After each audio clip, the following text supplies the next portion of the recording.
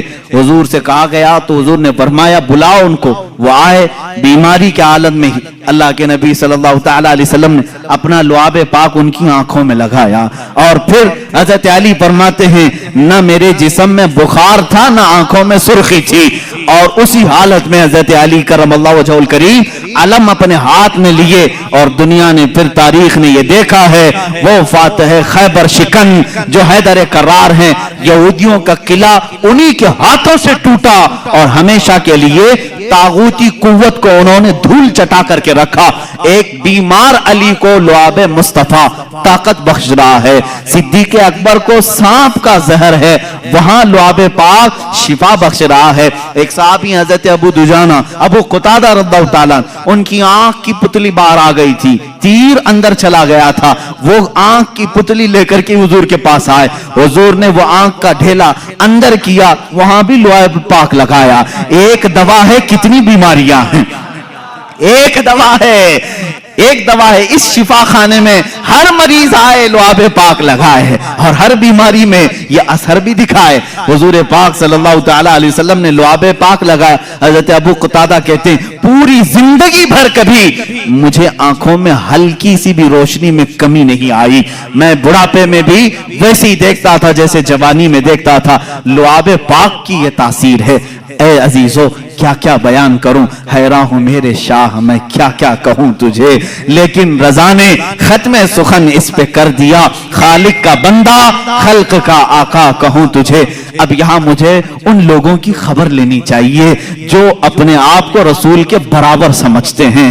ارے تم پیدا کب ہوئے، آج بڑے کیسے ہوئے، تمہاری زندگی کی سیرت، تمہارا حلیہ سب کو بتاؤ. لوگ کراہت سے بھاگ جائیں گے. تم اگر کسی کو پسینہ سنگھاؤ بیوی چھوڑ کر بھاگ جائے، اور تم اپنا لعاب تھوک کہیں ڈالو تو کھانا بے برکت ہو جائے، بلکہ میں کہوں جو کھا لے اس کو زہر چڑھ جائے. اور تم کہتے ہو رسول پاک امتی کے برابر ہو سکتے ہیں. نادانو، حضور سے برابری کرنے کی بات کرتے ہو تو ذرا اپنے جسم کو دکھاؤ. کیا تمہارے جسموں پر مکھی اور مچھر نہیں بیٹھتے؟ مچھر دانی لگاتے ہو پھر بھی گھس کر آتے ہیں اور کاٹتے بھی ہیں. اور تم جسم ناز رسول کی برابری کی بات کرتے ہو.